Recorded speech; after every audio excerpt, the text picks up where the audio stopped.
วันแห่งความสุขหัวข้อในมื้อนี้แมนจงขอหมายสำคัญจงขอหมายสำคัญในเอสยาห์บทที่7ข้อ14ทรงกล่าวว่าเพราะฉะนั้นองค์พระผู้เป็นเจ้าจะให้เจ้าเห็นหมายสำคัญอย่างหนึ่งคือหญิงสาวผู้หนึ่งจะถือพาและออกลูกเป็นบุตรชายและจะมีชื่อว่าเอมานูเอลชายคนหนึ่งเป็นชาวฮ่องกงยังบ่เชื่อพระเจ้ามาร่วมนมัสการที่โบสถ์ของพวกเฮาหลังจากเทศนาแล้วข้าน้อยท้าทายแล้วว่าให้ขอหมายสำคัญในการฮู้จักและเข้าถึงพระเจ้าอย่าให้ปิดใจว่าบ่มีพระเจ้าถ้ายังบ่ได้แสวงหาเรารับคำท้าทายนั้นและบอกว่าได้เริ่มขอในใจได้แล้วขณะที่ฟังคำเทศนาจงขอหมายสำคัญพระเจ้าไส้เอสยาบอกกษัตริย์อาฮาดว่าจงขอพระเจ้ายาเวพระเจ้าของเจ้าให้สำแดงหมายสำคัญอย่างหนึ่งให้เจ้าเห็นสิ่งนั้นอาจมาจากแดนคนตายหรือมาจากเทิงสวรรค์ก็ได้เป็นคำสั่งให้เฮ็ดแล้วจะฮู้จักความเป็นองค์พระผู้เป็นเจ้าที่ทรงฤทธิ์และเป็นข้อเสนอที่พระเจ้าพร้อมจะเฮ็ดตามเพื่อหาทางออกให้แต่กษัตริย์อาฮาดบ่ได้ขอเพราะบ่ฮู้จักพระสัญญาและบ่มีความเชื่อพอแต่กลับไปขอความช่วยเหลือจากกษัตริย์อัสซีเรียให้มาต่อสู้ศัตรู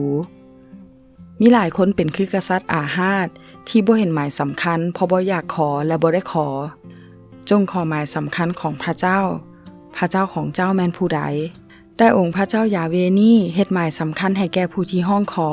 บ่ว่าจะเป็นเรื่องเลิกถึงแดนคนตายหรือเรื่องเล็กๆน้อยๆและสูงเท่าฟ้าหรือเรื่องใหญ่พระองค์ก็เฮ็ดให้ได้จงขอหมายสำคัญพระเจ้าให้หมายสำคัญเองเพราะฉะนั้นองค์พระผู้เป็นเจ้าจะให้เจ้าเห็นหมายสำคัญอย่างหนึ่งคือหญิงสาวผู้หนึ่งจะถือพาและออกลูกเป็นบุตรชาย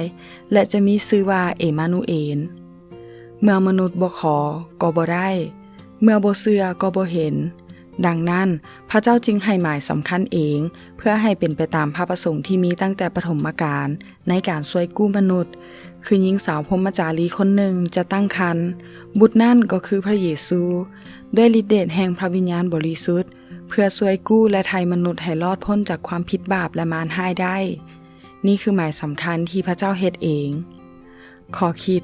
จงขอหมายสำคัญให้เกิดขึ้นในชีวิตโยบบท5ข้อ8ถึง9ทรงกล่าวว่าถ้าค่อยเป็นเจ้าก็จะขอให้พระเจ้าเบิ่งแยงและเสนอเรื่องราวให้พระองค์ฮู้พวกเขาเข้าใจบ่ได้สิ่งยิ่งใหญ่ที่พระองค์กระทำและการอัศจรรย์อันบ่มีที่สิ้นสุดเป็นนั้นในนามพระเยซูการอัศจรรย์เกิดขึ้นได้ขอพระเจ้าอวยพร